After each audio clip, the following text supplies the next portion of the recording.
The first security guard's hand was surprisingly gentle on his arm, a stark contrast to the cold, dismissive glare of his own daughter. "Sir," the guard said, his voice a low murmur that tried and failed to be discreet, "I'm going to have to ask you to come with me." Robert Jensen didn't answer. He didn't need to. The message was as clear as the crystal glasses that adorned every table in the ridiculously opulent wedding hall. He was not welcome. He looked past the guard's earnest, apologetic face, past the sea of gawking guests in their tailored suits and silk dresses, to his daughter, Ashley. She stood beside her new husband, Brent, a man who seemed sculpted from smug entitlement. Ashley refused to meet his gaze. Her face, a beautiful canvas he had cherished for over 30 years, was a mask of cold, determined resolve, a stranger's face. Brent, however, made no effort to hide his satisfaction. A triumphant little smirk played on his lips as he adjusted the cuffs of his ludicrously expensive tuxedo. He had won. He had successfully excised the final, embarrassing remnant of his wife's humble past. Robert felt a deep, seismic tremor of sorrow, a pain so profound it was almost silent. It wasn't anger that flooded his veins, but a cold, hollowing grief. He had poured his entire life, every drop of his energy, every dream he ever had, into this child. And now, on the day that was supposed to be her happiest, she was having him thrown out like trash. The narrator's voice, imbued with a dramatic and reverent tone, would begin here. To them, he was just an old man, a blemish on their perfect, gilded day, a relic from a past of struggle and simplicity that they were desperate to forget. They saw his worn suit, the threads shiny with age. They saw his calloused hands that had worked tirelessly to give her the very life that now allowed her to look down on him. They saw weakness. They saw shame. What they didn't know, what they couldn't possibly comprehend, was that the quiet, heartbroken man being escorted toward the door was the silent architect of their entire world. They were about to learn a lesson in honor and sacrifice, a lesson that would shatter their carefully constructed reality into a million pieces. This channel believes that true character is forged in fire and that heroes often walk among us, unseen and uncelebrated. If you agree, take a moment to click that like button and subscribe for more stories that honor the quiet titans of our world. Robert's eyes swept the room one last time. The floral arrangements alone must have cost more than his car. The cake, a towering monstrosity of white frosting and delicate sugarwork, looked like a monument to excess. He felt the coarse fabric of his suit jacket between his fingers, the one he had bought for his own wife's funeral 15 years ago. It was the only suit he owned. He had offered to buy a new one, but Ashley had insisted it wasn't necessary, that he wouldn't be in the main wedding party anyway. Now he understood why. He wasn't meant to be part of the picture at all. The guard gave a slight, insistent tug on his arm. Robert complied without a word, his body moving with a slow, dignified grace that seemed to infuriate Brent even more. As he began the long, humiliating walk toward the exit, a wave of whispers followed him, a ripple of cruel curiosity. He could feel their eyes on his back, dissecting him, judging him. He didn't look at them. He kept his eyes fixed on the ornate double doors at the end of the hall, the gateway back to his quiet, solitary life. A life he had chosen, a life of sacrifice he had never once regretted, until this moment. In this moment, for the first time, he felt the crushing weight of all the things he had given up, not for himself, but for her, for the cold, unrecognizable woman in the white dress. The world that Robert Jensen inhabited was a universe away from the gleaming marble floors and shimmering chandeliers of that wedding hall. His home, a small, unassuming bungalow on a quiet, tree-lined street, was a sanctuary of memory and gentle routine. It was a house he had bought with his beloved wife, Mary, and every corner of it held her ghost. After she had been taken from him by a swift and merciless illness, Robert had transformed the garage into his workshop. It smelled perpetually of sawdust, motor oil, and the faint, metallic scent of cooling solder. This was his refuge, a place where the clamor of the world faded away, replaced by the hum of machinery and the quiet satisfaction of creation. Here, surrounded by old tools that felt like extensions of his own hands, he could think. He could build. He could lose himself in the elegant logic of mechanics and circuitry, the predictable physics of a world he could understand and control.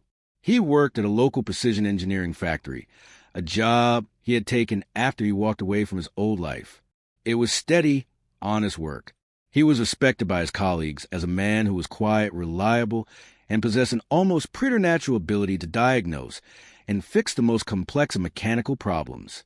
He would take on overtime shifts without complaint, his mind focused on the ever-growing tuition fees for Ashley's private school, then her university. Every extra dollar was a brick in the foundation of the future he was building for her, a future he wanted to be free of the financial struggles he had known. His life was a study in quiet sacrifice. He cooked simple meals for himself, wore his clothes until they were threadbare, and drove a car that was 2 decades old but ran like a top, thanks to his own meticulous maintenance. He never spoke of his past. To his neighbors and co-workers, he was just Robert Jensen, a kind, solitary widower, a man devoted to his daughter. They knew nothing of the brilliance that lay dormant behind his tired eyes, nothing of the empire he had willingly surrendered. He had built Ashley a magnificent treehouse in the backyard when she was 8, a structure so sturdy and well-designed that it still stood strong today.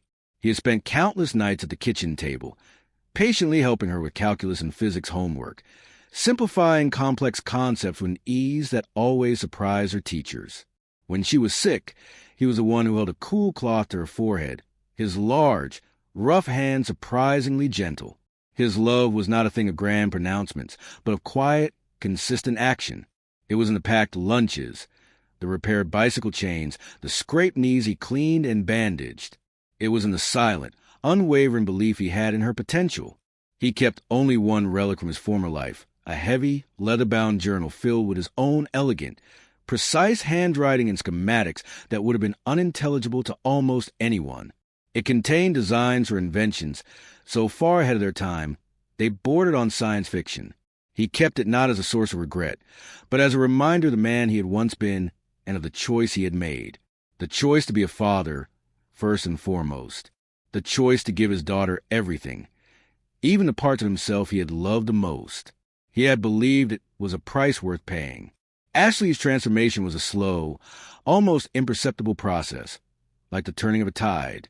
The girl who had once played for hours in the sawdust of his workshop, who had looked at him with unadulterated adoration, began to change when she left for prestigious university her father had moved mountains to ford. She was thrust into a world of inherited wealth and effortless privilege, a world that measured a person's worth by their surname and the size of their trust fund. She felt her humble origins like a brand, a secret she had to keep hidden. Her shame began to curdle into resentment. Then came Brent. Brent was the epitome of this new world. He was handsome, charming, and hailed from a family whose name was synonymous with old money and influence. He worked as a mid-level executive at a glittering global tech firm called Finch Innovations, a company whose legendary founder was a reclusive icon. Brent's ambition was ferocious, matched only by his arrogance. From the moment he met Robert, he viewed him with a poorly concealed disdain. During their first dinner together, a tense affair at a restaurant far too expensive for Robert to feel comfortable in, Brent had peppered him with condescending questions. "A factory, you say? How quaint. Do you get to, work with your hands?" he'd asked, a smug little smile playing on his lips. "I couldn't imagine." Robert, in his quiet way, had simply answered, "I enjoy my work." Brent had laughed, a short, sharp bark that made Ashley flinch. Over time, Brent's influence over Ashley became absolute. He was her ticket into the inner sanctum of the world she so desperately wanted to join. He taught her which designers to wear, which resorts to vacation at, which people to court. He also taught her to be ashamed of her father. The visits home became less frequent. The phone calls became shorter, more strained. She would criticize Robert's small house, the simple furniture, the old car parked in the driveway. "Brent's parents have a summer home in the Hamptons," she'd say, her voice laced with a longing that cut Robert to the quick. "You should see it, Dad. It makes this place look like, well." She wouldn't finish the sentence, but she didn't have to. Robert saw the slow poisoning of his daughter's spirit. He saw the genuine, warm-hearted girl he had raised being replaced by a brittle, status-obsessed replica. He tried to connect with her, to remind her of where she came from, of the values he and her mother had tried to instill in her. But his words were like water on stone. She was under Brent's spell, convinced that her father's simple existence was a weight holding her down, a stain on the perfect image she was trying to project. The ultimate cruelty came when they were planning the wedding. Robert had assumed he would walk his only child down the aisle. It was a moment he had dreamed of since she was a little girl. But Ashley had informed him, over a clipped and impersonal phone call, that Brent's father would be doing the honor. "It just makes more sense, Dad," she explained, her voice devoid of emotion. "From a business perspective, it's about merging the families. You understand?" Robert hadn't understood. He had felt a piece of his heart break. But he had said, as he always did, "Whatever makes you happy, sweetheart." He had swallowed his pain, as he had swallowed every other hurt, believing that his love for her meant enduring anything. He never imagined that anything would include being cast out of her life on the most important day of it. On the morning of the wedding, Robert had woken up with a sense of quiet dread gnawing at him, but he pushed it aside, determined to feel nothing but joy for his daughter. He carefully dressed in his old suit, the fabric a testament to a life of making do. In his pocket was his wedding gift, a small box he had painstakingly carved from a piece of walnut wood from the tree he'd planted when Ashley was born. It was an expensive gift, not in the way Brent's world measured value, but it was priceless. It was a piece of his heart. When he arrived at the lavish venue, he felt immediately and intensely out of place. He was a simple rowboat in a harbor full of gleaming yachts. Brent's family and friends, a clique of impossibly polished and wealthy individuals, looked through him as if he were made of glass. A few of them exchanged whispers, their eyes flicking from him to Ashley and back again, their expressions a mixture of confusion and disdain. "Is that her father?" He overheard one woman murmur to another, her voice dripping with condescension. "Darling, I had no idea. I thought he was in oil or something, not that." The woman gestured vaguely at Robert's simple attire. Robert clutched the small wooden box in his hand, its smooth surface a small comfort in this cold, alien environment. He spotted Ashley across the room, a vision in white, but she was surrounded, absorbed by her new tribe. He just wanted a moment to give her his gift, to tell her he loved her. The rising action began when Brent finally noticed him. The groom's handsome face tightened into a mask of pure fury. He strode over to Ashley, grabbing her arm and pulling her into a secluded alcove, though they kept their voices low. The acoustics of the grand hall carried their words. Robert couldn't help but overhear. "What is he doing here?" Brent hissed, his voice a venomous whisper. "I thought we agreed. He's an embarrassment, Ashley. Look at him. He'll ruin the photos. He'll ruin everything we've worked for." "He's my father, Brent," Ashley protested, but her voice was weak, wavering. "He's not your father anymore." Brent shot back. "He's a liability. You have to choose. It's him or this. It's him or us." The inciting incident, the moment the world shifted on its axis, was when Ashley emerged from the alcove. Her face was pale, her eyes filled with a storm of conflict, but her jaw was set.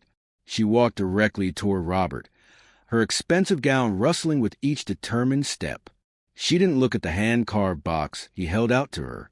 She didn't look at the love shining in his eyes. She looked at a point just over his shoulder, as if he were already a ghost. "Dad," she said, and her voice was a shattering of 1,000 promises. It was trembling, but it was cold, inhumanly cold. "I'm sorry, but this isn't going to work. I think it would be best if you left." The words hung in the air, heavier than any silence. He felt the blood drain from his face. He simply stared at her, trying to find the little girl he had raised somewhere in the eyes of the stranger. But she wasn't there. She was gone, and in her place was a woman who had just traded her father's heart for a seat at a fancier table. The silence that followed Ashley's decree was a living thing, thick and suffocating. Every eye in the vicinity was now fixed on Robert, watching, waiting for his reaction. Would he shout? Would he plead? Would he cause the scene that Brent so clearly craved the final justification for his banishment? Robert did none of those things. He simply retracted his hand, the small wooden box feeling impossibly heavy. He looked at his daughter, his expression not of anger, but a sorrow so vast and deep it seemed to absorb all the light in the room. He gave a single, almost imperceptible nod. He would not fight. He would not argue. He would give her this, too. He would absorb her cruelty and leave quietly. His final act of fatherly love, a quiet acceptance of his own erasure. Brent, seeing Robert's compliance, gestured sharply with his chin, and a young security guard, eager to impress the wealthy client, stepped forward. This was the moment from the beginning of the story, now seen with the full weight of the preceding events. The guard, a young man named Kevin no older than Ashley, had an air of inflated importance, but as he got closer, he saw the profound, silent dignity in the old man's eyes, and his confidence wavered. "Sir," he began, his voice softer than he intended, "if you'll come with me." Robert turned, and without another glance at his daughter, began to walk. It was on this walk of shame that the observer, Chloe, a junior assistant to the high-strung wedding planner, saw everything. Chloe was a romantic, a believer in fairy tales, and what she was witnessing felt like a grotesque version of one. From her vantage point near the gift table, she had seen the whole ugly drama unfold. She had seen the way the old man's face lit up when he first arrived, a pure, unadulterated love radiating from him. She had noticed the beautiful, hand-carved box he clutched, and had wondered at the story it held. She saw the groom's sneering contempt and the bride's chilling dismissal, and it made her stomach clench with a sense of profound injustice. As the security guard led Robert past her station, she saw the details that the wealthy guests missed or ignored.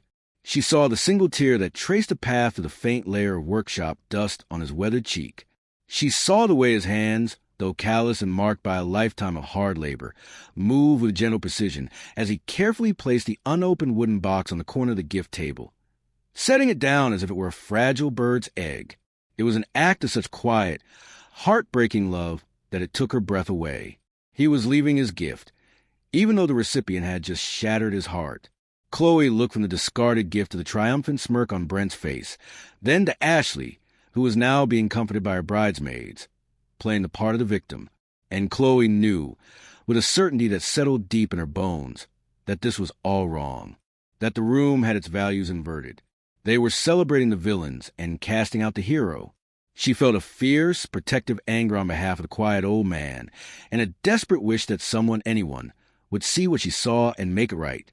She was the audience surrogate, her heart aching with the dramatic irony of it all, praying for the reveal she didn't know was coming. Just as Robert and his reluctant escort reached the grand, arched doorway of the hall, the door swung inward with a silent, dramatic sweep. The low murmur of the crowd, which had started to pick up again after the unpleasantness, died instantly. A hush, deep and immediate, fell over the room. Framed in the doorway was a figure that seemed to have stepped out of a business magazine cover from a bygone era. He was an older man, leaning heavily on a simple but elegant ebony cane. He was dressed in a perfectly tailored, yet understated, gray suit that bespoke a level of wealth that didn't need to announce itself. But it wasn't a suit that commanded the room's attention. It was his face. It was a face known to everyone in the world of technology and finance. A face that hadn't been seen in public for the better part of a decade. It was Alastair Finch, the legendary, mythical, and intensely reclusive founder of Finch Innovations, the genius who had built a global empire from nothing. Brent, who had been preening beside Ashley, accepting condolences for the scene her father had caused, froze mid-sentence. His jaw went slack. His face, which had been a mask of smug satisfaction, was suddenly a canvas of utter, gobsmacked disbelief. Alastair Finch was his god, a distant, unapproachable deity of the corporate world. And he was here, at his wedding, ignoring his bride completely. Brent scrambled forward, his movements clumsy with a sycophantic eagerness. "Mr. Finch." "Sir, I can't believe it. I'm Brent Miller, Vice President of Regional Acquisitions. It is an unparalleled honor. Sir, we had sent an invitation, of course, but we never dreamed." He was babbling, his voice unnaturally high-pitched. Alastair Finch's eyes, sharp and intelligent, swept over Brent with an expression of complete disinterest, dismissing him as one might dismiss a piece of lint on a sleeve. Finch's gaze continued to scan the room, a slow, methodical survey that seemed to take in every detail. The opulent decorations, the stunned faces of the guests, the bride in her ostentatious dress. And then his eyes landed on the back of the man in the simple, worn suit, just a few feet from the door. The pacing of the universe seemed to slow. Every footstep Alistair Finch took with his cane seemed to echo in the cavernous silence. He moved with a purpose that was both deliberate and intense. The guests held their breath, a collective sense of anticipation hanging in the air. Something momentous was about to happen. Chloe, the wedding planner's assistant, watched from the gift table, her heart pounding in her chest. The arrival of this powerful figure felt like a divine intervention, a shift in the cosmic balance of the room. She didn't know how, but she knew this changed everything. The Vindicator had arrived. Alistair Finch's progress across the marble floor was a masterclass in dramatic tension. He didn't hurry, yet his presence seemed to consume the space, drawing all energy toward him. He walked right past the babbling, starstruck Brent, his eyes fixed on the retreating figure of Robert Jensen. The security guard, Kevin, saw the legendary tycoon approaching and froze, his hand hovering uncertainly near Robert's arm. He was utterly out of his depth. Robert? Alistair Finch's voice was not loud, but had a resonant authority that cut through the silence like a diamond blade. It was a voice accustomed to being obeyed, but now it held a note of something else entirely, disbelief and a fragile, dawning hope. Robert Jensen? My God, is that really you? Robert stopped. The name, spoken with such reverence, was a key turning a lock deep inside him. He turned slowly, his face a stoic mask that betrayed none of the turmoil within. He looked at the man who had been his partner, his friend, his brother-in-arms in a war of innovation fought decades ago. The two men stared at each other across a gulf of 25 years. To the onlookers, it was an incomprehensible tableau. The mythical billionaire and the threadbare old man, locked in a gaze of profound and ancient recognition. Finch took the final few steps, his own eyes shining with emotion that no one had ever seen on his famously impassive face. He stopped directly in front of Robert, ignoring the bride, the groom, and 100 other gaping faces. He ignored the entire world. There were only two people in the universe for him at that moment. Then Finch turned his head slightly, his gaze sweeping over the opulent hall and the assembled guests. His eyes, which had been warm with recognition, turned to ice. His voice, when he spoke again, was low, but it crackled with a cold, righteous fury that made people physically recoil. "You people," he began, the words dropping like stones into the silent pool of the room. "You stand here in your finery, judging this man. You see his simple suit. You see his tired eyes and the calluses on his hands. You whisper behind your hands and dismiss him as nothing, as someone to be discarded." He paused, letting the weight of his accusation settle. His eyes found Brent's, and Brent visibly wilted, the blood draining from his face. Finch's gaze then flickered to Ashley, who looked like a deer caught in the headlights of an oncoming train. "You," Finch said, his voice dropping even lower, becoming even more intense. "You have no idea who you are in, the presence of. You have no concept of the man you were so quick to shame. You think wealth is measured in what you can buy." He gestured around the hall with a sweep of his hand. This is nothing. This is trinkets and dust. You want to know what real value is? You want to know what a real empire is built on?" He turned back to Robert, and his next action stunned the entire room. He reached out and gently took Robert's callous hand, holding it up for all to see. "It's built on this," he declared, his voice ringing with absolute authority. "On the genius contained within a mind like his. On the sacrifice of a man like this." The monologue had begun. The climax was here, and the foundations of their world were about to crack. Alistair Finch held Robert's hand as if it were a sacred object. His voice, now filled with powerful, reverent cadence, filled every corner of the silent hall. 25 years ago," he began, his eyes scanning the faces of the stunned crowd, "I was a man with a dream and an empty garage. I had ideas, but they were just that. Ideas. I knew nothing. And then I met this man, Robert Jensen. He wasn't just a colleague. He was the other half of my brain. He was a quiet, unassuming genius who could see the architecture of the future in his mind and build it with his bare hands. He turned his gaze to Brent, who looked like he might faint. "Young man, you work for a company called Finch Innovations. You boast about its market share. You enjoy the prestige of its name. But you don't know the first thing about where it came from. There is no Finch Innovations without Jensen. We were partners. Finch and Jensen. Our names were supposed to be on that building together." A collective gasp rippled through the audience. Ashley swayed on her feet, her hand flying to her mouth. "We designed something in that garage," Finch continued, his voice thick with memory. "Something revolutionary. We called it the Jensen-Finch engine. It was a foundational patent, the cornerstone technology upon which my entire company, our entire industry, is built. It is the reason for every dollar in my bank account, every stock option you," he glared at Brent, "so desperately crave." It was his genius, his vision. Finch then looked at Robert, his expression softening into one of profound sorrow and respect. "We were on the verge of changing the world together. And then life intervened. Robert's brilliant wife, Mary, fell ill. The treatments were experimental, ruinously expensive. The insurance companies turned their backs.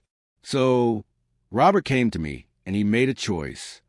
Finch had to stop, his own voice cracking with emotion he hadn't shown in decades. He took a deep breath. "He sold me his half of the company. His patents, his stake, his future.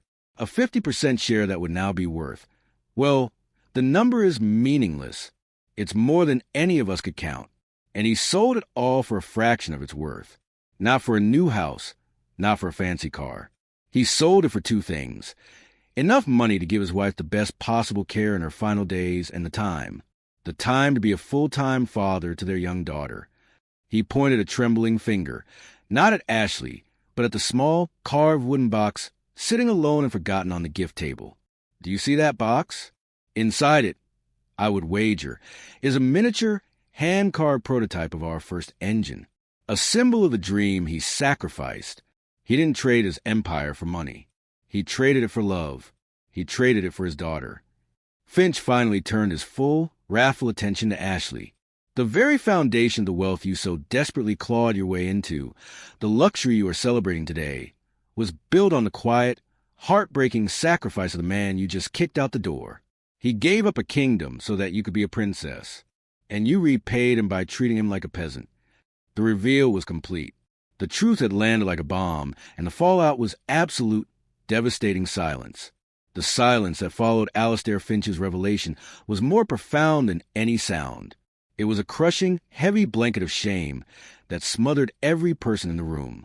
The air, once filled with smug whispers and light laughter, was now thick with the weight of their collective ignorance and cruelty. Brent was the first to break, physically. The color drained completely from his face, leaving a pasty, greenish-white mask of horror. He looked from Finch to Robert, and then to his bride, his eyes wide with the terrifying realization that he had not just insulted his father-in-law. He had mortally offended the god of his own professional universe. His career, his ambitions, his entire social standing. He had incinerated it all in a single, arrogant moment. He staggered backward, stumbling into a floral arrangement, sending expensive lilies scattering across the marble floor. Ashley let out a choked, guttural sob, a sound that seemed to be torn from the very depths of her soul. She collapsed onto the nearest chair, her extravagant white dress pooling around her like a shroud. The perfect makeup she had spent hours on now ran in black rivers down her cheeks. She was not just crying. She was convulsing with shame so complete, so total, it was a physical agony. The truth of what she had done, of what she had become, had hit her with the force of a physical blow. The guests, who moments before had been sneering, now avoided looking at Robert. They stared at the floor, at their champagne glasses, at the ceiling, anywhere but at the man they had so casually dismissed. Their faces were a mixture of shock, pity, and deep, personal shame. They were complicit. Their whispers had been the background music to this tragedy. Chloe, the young assistant, was crying silently behind the gift table, tears of pure, righteous vindication. Her heart swelled with a fierce pride for quiet old man whose inherent nobility she had recognized from the start. Alistair Finch paid none of them any mind. His world had shrunk to his old friend. He placed a firm, supportive hand on Robert's shoulder. "Come on, old friend," he said softly, his voice for Robert's ears only. "You don't belong here." He didn't spare another glance for the weeping bride or the catatonic groom. They no longer existed for him. With his hand on Robert's back, Alistair Finch guided him away. He led him not back toward the exit, but through a side door away from the prying, shamed eyes of the crowd. As they walked, Robert paused for just a single moment. He looked back at his daughter, crumpled in her chair, a broken figure in a sea of her own making. His expression was not one of anger or of triumph. It was one of immense, profound sorrow. The look of a father grieving for a child he had just lost, not to death, but to something far worse. Then he turned, and without another word, he walked away, leaving the magnificent, hollow ruins of his daughter's perfect day behind him. The wedding, of course, did not happen. The moment Robert and Alistair Finch left the room, the spell was broken, and the ugly reality could no longer be ignored. The silence gave way to a frantic, panicked exodus. Guests fled as if escaping a contagion of shame, not wanting to be associated with the grotesque spectacle that had unfolded. Brent's parents, their faces grim masks of fury and embarrassment, cornered him. There was no sympathy, only cold, pragmatic damage control. He was a liability to the family name now, a fool who had humiliated himself in front of the one man who held the keys to their entire social and financial world. They disowned him on the spot, their words quiet, precise, and utterly final. Ashley was left alone, a solitary statue of misery in her opulent dress, surrounded by the debris of her choices. The towering cake seemed to mock her, a monument to a future that had just evaporated. The lesson was brutal and absolute. She had gained the world she thought she wanted, only to discover its foundation was made of sand, and she had sold her soul for nothing. The narrative now reflects on the quiet resolution. Robert Jensen did not seek revenge. It was not in his nature. He did not revel in his daughter's ruin or Brent's downfall. His vindication was not a victory, but a sorrowful affirmation of his own quiet code of honor. He had not returned to have his past revealed. He had come only to see his daughter get married. In the weeks that followed, Alistair Finch, reinvigorated by the rediscovery of his old friend, established a new, state-of-the-art research and development lab. He called it the Jensen Finch Institute for Applied Sciences. He gave Robert complete freedom and unlimited funding to finally bring the ideas from his leather-bound journal to life. Robert was seen, but not often. He was back in his element, not in a lonely garage, but in a cathedral of creation. He was still the same quiet, humble man. He still lived in his small bungalow, still drove his old car. His honor had been restored, his genius finally acknowledged, but his humility, the very core of his character, remained untouched. He had found peace not in the public recognition, but in the private joy of his work. The real last laugh wasn't the public humiliation of his daughter, but his own quiet, dignified return to the life of purpose he had set aside so long ago. He was finally free. The script now transitions to the direct, standardized outro. The narrator's voice returns, warm and reflective. In a world that constantly screams at us to value wealth, status, and appearance, stories like Robert Jensen's remind us where true worth resides. It is found in our character. It is measured in our sacrifices. It is proven by our quiet, unwavering love. What do you think is the true measure of a person's value? Let us know your thoughts in the comments below. And for more stories that will inspire you and touch your heart, please don't forget to like this video and subscribe to our channel. Thank you for watching.